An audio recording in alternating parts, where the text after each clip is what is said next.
first, the word exclusive. The first and only TV interview James Brown, the godfather of soul, has done since his imprisonment.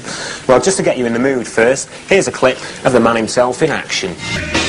That's the man who, along with Michael Jackson, is the biggest selling black artist of all time, filmed live there in the 70s. Now, James Brown has been in prison for the last 2 years. He was arrested and convicted of assaulting his neighbour and resisting arrest in a car chase with the local police. Well, despite pleading not guilty, James Brown was then sentenced to 6 years imprisonment. In Aiken, South Carolina, we were able to get an exclusive interview with James Brown on one of the rare occasions he was granted a weekend pass. So good! So good! I got you!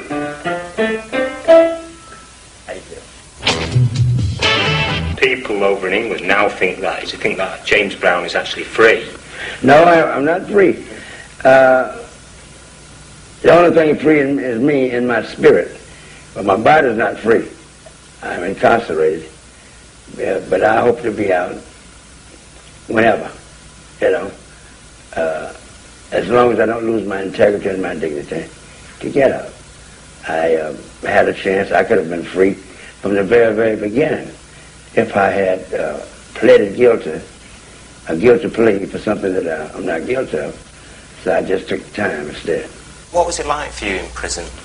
Well, it's quite a lesson that you don't really want to learn. It's a very great awareness. And it also puts together a lot of things that you've probably been thinking of all along. Things that you were somewhat in the dark about, and they kind of come to light a little bit, you know. I mean, what was the hardest part of it, though, for you? The hardest part was being locked away, period. That was the hardest part. But I still got the faith. I still got my dignity. I still got my integrity. And I'm not going to blow that, and still got my soul.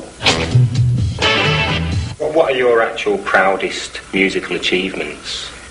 Well, individually, my proudest musical achievement was when I cut the first record, because that meant that I would no longer live in the ghetto.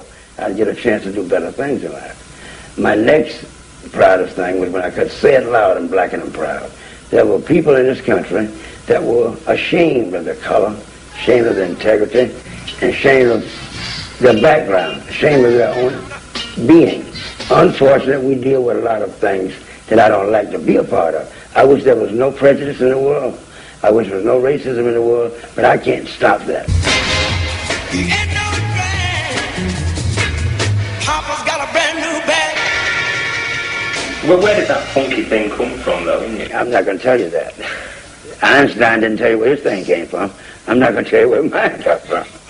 You have to live and hear it. Were people really shocked when you first played like that? Oh, they said it was incorrect. Oh, a lot of my musicians told me, you're not playing right. This is wrong. When I made Try Me, in 1959, they thought, he's crazy, you know, the way I made Try Me, the way I was going through the different changes in it, because that hadn't been done. And when I made Please, Please, Please in 56, they said, I can't believe it, he's saying please, please 30-some times. How is they going to make a hit with that?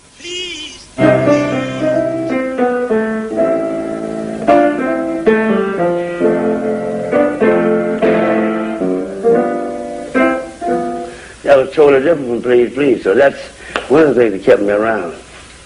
God always gave me an insight to do something totally different from my last thing. And he said, that's not James Brown. By the time the song gets over, I got a hit. This is a man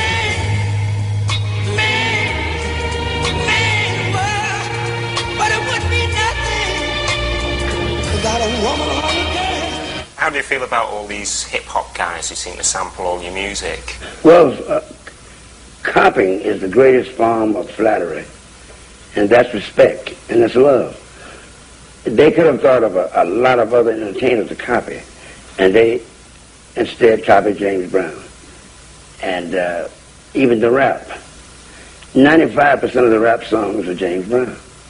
And I respect that, I love that, I appreciate that, because let's face it, it means today that over half of your music throughout the world, whether it's gospel, pop, rock, rhythm and blues, rap, hip-hop, little country, you know, some classicals, it adapted itself to the James Brown theory. That's very, very important, you know. And I thank God for that, because then I don't have to worry about Mozart, Schubert, Beethoven, Bach, and all those people. I just worry about Brown. Now, you've actually been working in the community, haven't you? What kind of work have you been doing? Well, I've been working with young people, getting kids together from here. I've been talking to kids about staying in school. I've been talking to kids about human behavior, alcohol and drugs. I've been helping the homeless grandmothers. And I think I love it very much. And helping the needy. Those are the things that I like doing, you know. Papa's got a brand new bag. When you make your life come back, where will it be? Well, when I just return to the stage, because I don't have to come back. I didn't go no place. But when I return to the stage, it'll either be one of 4 places: Moscow, Paris, London, or Madrid, or maybe all 4. Do you have a message for your fans in England? My message to my fans there in Britain is love ye one another. Believe in yourself, and somebody else will believe in you. Trust in God. Give yourself a chance to be what God intended for you to be. Oh, and say, God bless you.